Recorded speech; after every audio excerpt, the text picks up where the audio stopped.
moo doon wax de. Idi kontaan naa. MD loolu yàqul aar bi de Idi kontaan naa wax ko ko. MD bu Jeanne paree nga jox ma. ne ko kontaan naa.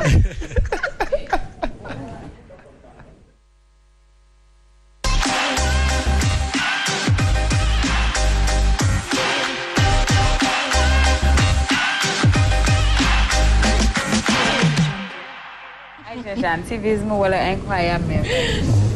Voilà Nafissatou Dieye tout d'abord damay nuyu téléspectateurs yi di nuyu ñu nekk ci plateau bi alors comme chaque vendredi nag dañuy faral di leen baalu ak waaye tam di leen baal ak alors tey nag dañu ñëw ci incroyable mais vrai mais dañoo resté fi nga xamante ne moo di Afrique particulièrement fi nga xamante ne moo di Ouganda dañuy dem nag fekk fa benn femme bu am 38 ans di wuyoo ci turu Mariam Nabatanzani am lu toll ci 44 enfants alors bu ñu bëggee xam lan moo waral 44 enfants yooyu ci benn femme dañuy dem découvrir une petite partie de son histoire daal day ñëw yaatal ci plateau bi.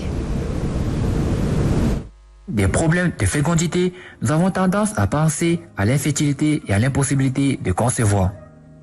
Pour Mariam Nabantazi, sa situation est aux antipodes de l'infertilité.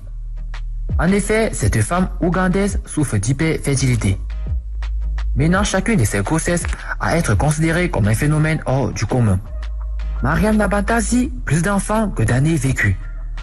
C'est en Ouganda que Mariam Nabantazi a donné naissance à 44 enfants, obtenant ainsi le statut de femme la plus fertile d'Afrique. Issue d'un milieu difficile, elle se voit mariée par ses parents à l'âge de 12 ans à peine, à un homme de 28 ans, son aîné. Un an après son mariage, Mariam donne naissance à des jumeaux, suivis 2 ans plus tard par des triplés et des quadruplés. Loin de se douter que sa situation est assez particulière, Mariam raconte que son père aurait eu 45 enfants avec plusieurs femmes, dont des jumeaux, des triplés, des quadruplés et des quintuplés. À ce jour, Mariam a passé 18 ans à être enceinte sur ses 38 années d'existence, donnant naissance à 44 enfants, dont 2 paires de jumeaux, 4 triplés, 3 quadruplés, ainsi que de nombreux enfants uniques. Cette maman extrêmement fertile aurait essayé de mettre un frein à toutes ses naissances, mais les médecins lui auraient déconseillé.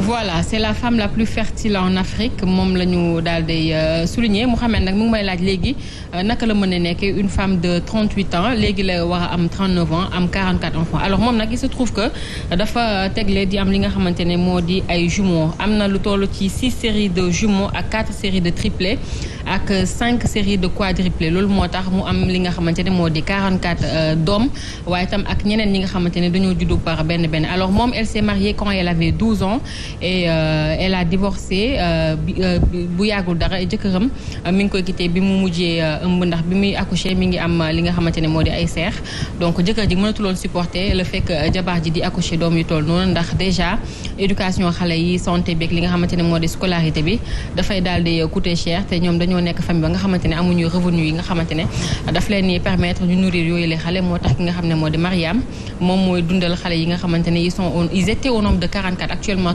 38 lañ parce que 6 yi dañoo daal di génn àddina su ko defee nag moom Mariam ñi nga xamante ne ñoo njëkk a juddu actuellement ñoom ñooy toppatoo ñi nga xam ne ñoo mujjee juddu maanaam ñoo leen di toggal ñenn ñi di sang ñenn ñi di leen yóbbu école le temps que ñeneen ñi di màgg moom nag nee na ñu bëri ñu ngi jàppee ni que Mohamed bénédiction la parce que moom autant d'enfants mais moom nee na du bénédiction parce que ça coûte cher de nourrir 38 enfants alors qu'elle a que 39 ans actuellement. Oui, doy na waar de. 39 ans. ah xanaa planning amul. non actuellement elle a divorcé actuellement elle est mère célibataire parce que ku góor ki daf ko quitté. ah de la.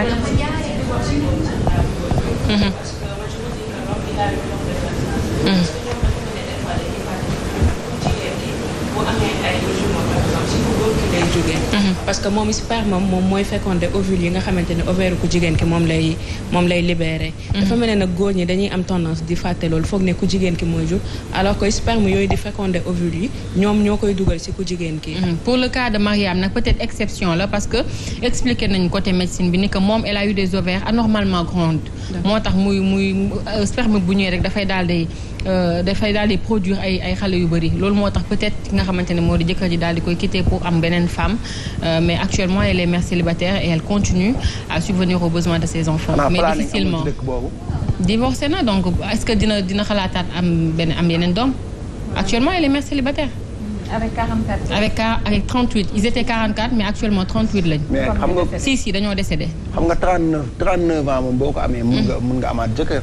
mën na amaat jëkkër mais est-ce que du dem defi planning comme ni nga ko waxee pour bañ a amaat doom parce que 38 enfants quand même.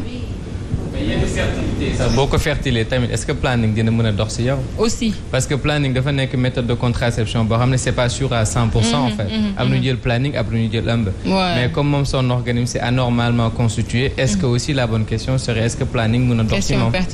question pertinente. internationalement suñ ko xoolee.